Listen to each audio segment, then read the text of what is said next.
Tingnan nyo naman guys, huling-huli nga mag-asawang Marcos dito nga sa huling araw ng Santo Papa kung saan lahat ng mga matataas na opisyal, presidente at ang kanilang mga may bahay ay kasama nga nila na pumunta dito sa Batikan para nga magbigay pugay sa huling araw nga ng Santo Papa. Pero itong mag-asawang Marcos ay nauna pa talagang umupo silang sawa.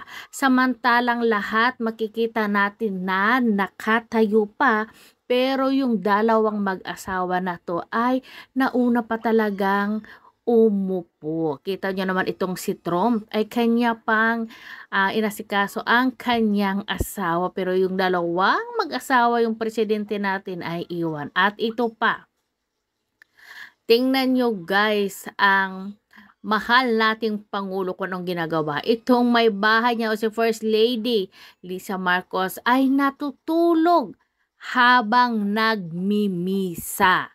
O, di ba? Kaya nga trending na trending ito sa social media kung saan nga ay masarap ang kanyang tulog habang nagmimisa. Makikita niyo diyan, gagalaw siya at maghihikab. Kitang-kita talaga sa video, hindi niya malang ito pinalagpas at kahit nagkunwari parang bangag na bangag nga yung dalawang mag-asawa na to. Ayan, diba? Nakakahiya kasi nga misa nga pero natutulog. Ayan, naghihikab pa yan.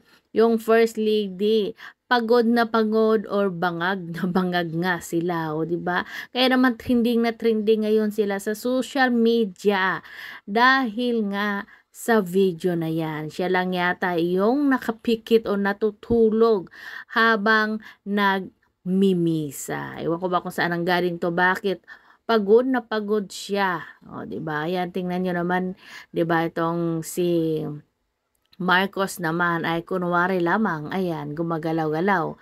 Yan yung First Lady, gumagalaw-galaw din. Ayan. O, di ba? Kitang-kita talaga na natutulog siya samantala yung iba nga ay dilat na dilat yung mga mata habang nagmimisa. O, ayan, o, kita nyo, tingnan nyo, di ba? Gumalaw-galaw siya, maghihikab pa yan. Tingnan nyo maigi, o, di ba? Hindi man lang siya kinilabi nitong si BBM para pagsabihan na, hoy, gumising ka, nakakahiya. Kasi nga, syempre, lahat sila ay nakatutok yung kamera sa kanila. O, ayan, gumalaw siya, o. Halatang-halata talaga na tulog na tulog, o, ayan, di ba? Dito natin makikita kung anong klaseng maugaling meron sila. Di ba? Kaya ngayon magagalit sila kung bibigyan sila ng video reaction or pagsabihan ng kung ano-ano. O, ayan, nagtulo laway pa. Tumulo pa ang laway ng First Lady sa kakatulog. O, sabihin na naman nila naninira na naman tayo. Or mga ano niya. Kitang-kita naman natin na nakapikit yung mukha niya. O, diba? Nakapikit yung mata. O, tulog na tulog talaga. Kaya sabihin naman nila, naninira lang daw. Tingnan nyo, muntik pa nga malaglag. Kita-kita, tutulog nga siya. Diba yung pumunta, pinunta nyo dyan, parang makinig sa misa, bakit kayo natutulog dyan?